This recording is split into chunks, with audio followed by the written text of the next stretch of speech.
Всем привет! Вы на канале Алексеева Лайф, и с вами я, Алена Алексеева. Да, к сожалению, не получается выходить довольно часто, как мы обещали изначально, потому что коронавирус. Но мы уже многое придумали, мы в ближайшее время постараемся выходить намного чаще. Появится совершенно новый интересный контент, поэтому подписывайтесь, включайте колокольчик и следите за выпусками.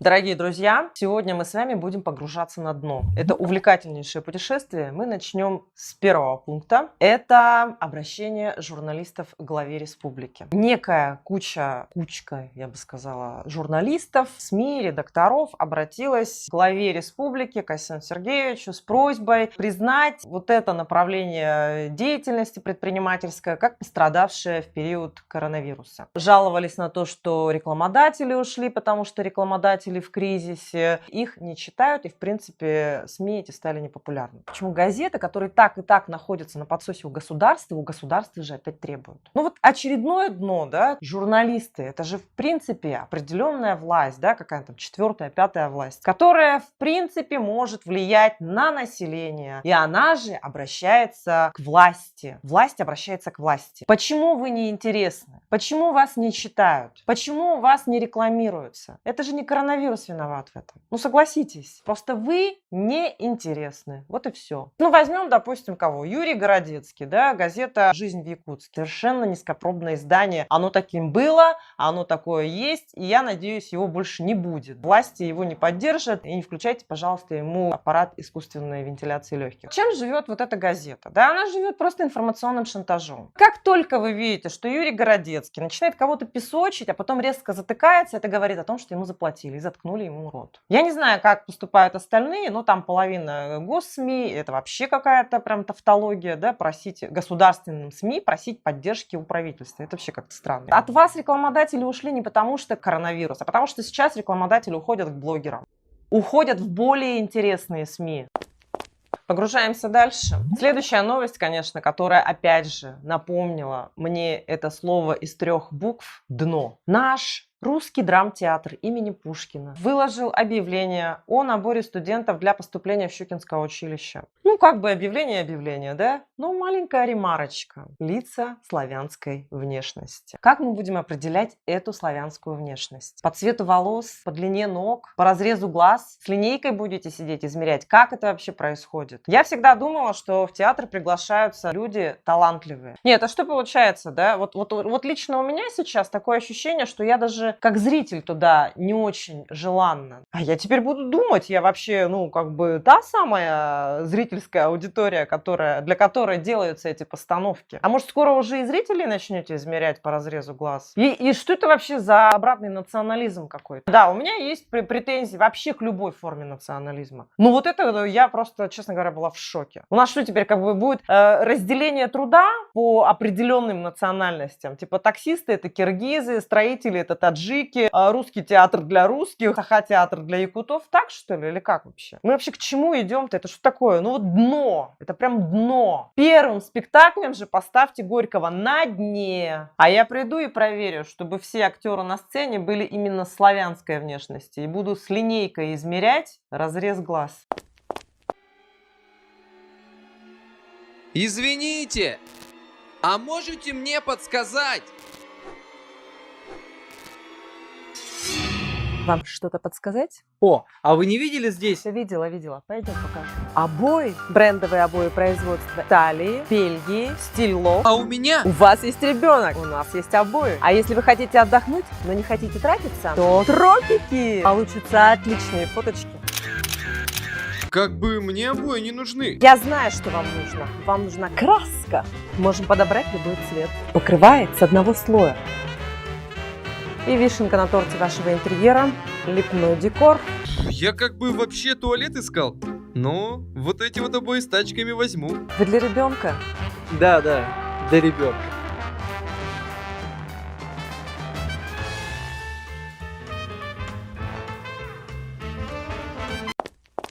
Друзья, вы предвкушаете, да, какое дальше дно нас ждет? Погружаемся дальше. На этом уровне у нас обосновался Леонид Бестинов.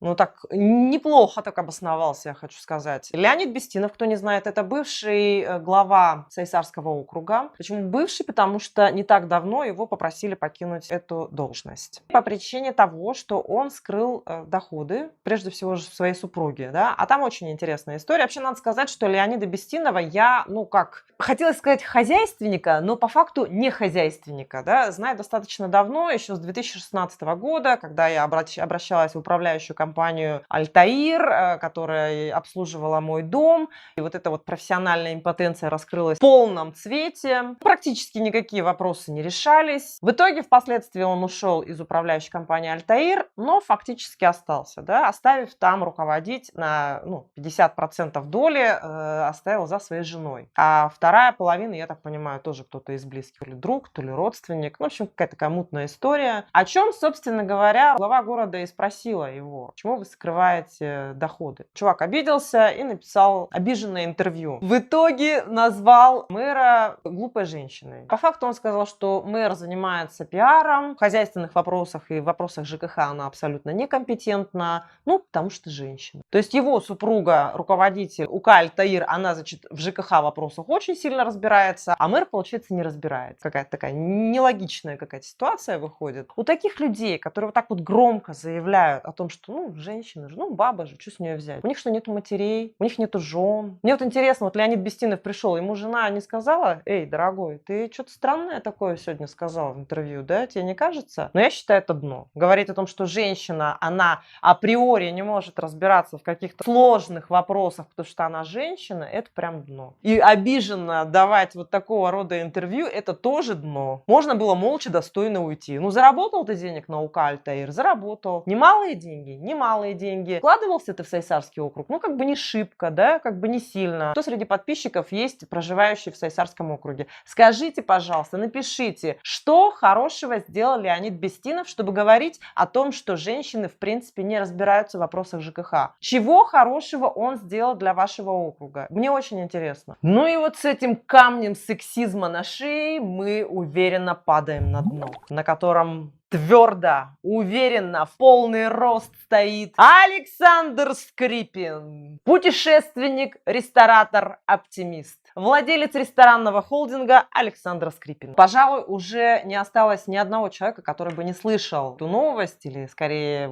не знал бы об этом хайпе о доставке девушками гоу-гоу и стриптизершами пиццы из ресторанного холдинга Александра Скрипина. Это, конечно, да, это прям дно. Дно, дно, дно, дно. Почему дно, да? Давайте разбираться. Понятно кризис, понятно конкуренция, понятно выживание. Почему так-то? Почему так? Почему через полуобнаженку? Почему вот эти вот образы из 90-х? Белье, чулки, каблуки и что вот это? Вы думаете, это реально кому-то заходит, что ли? И вот эти пресс-релизы, которые тут же, мгновенно выходят с сообщениями о том, что вот к нам обратились девушки из GoGo, они попросили взять на работу, потому что очень тяжело, кризис. И Александр Скрипин, скрипя сердце, принимает этих девушек на работу. От чистого сердца, раздев этих девушек, он отправляет их на работу. А что, им не привыкать. Это их нормальная униформа. Потом вышел пресс-релиз, буквально сегодня, говорящий о том, что ой, мы прям там телефоны горят, мы не успеваем заказы обрабатывать, девушки все на расхват,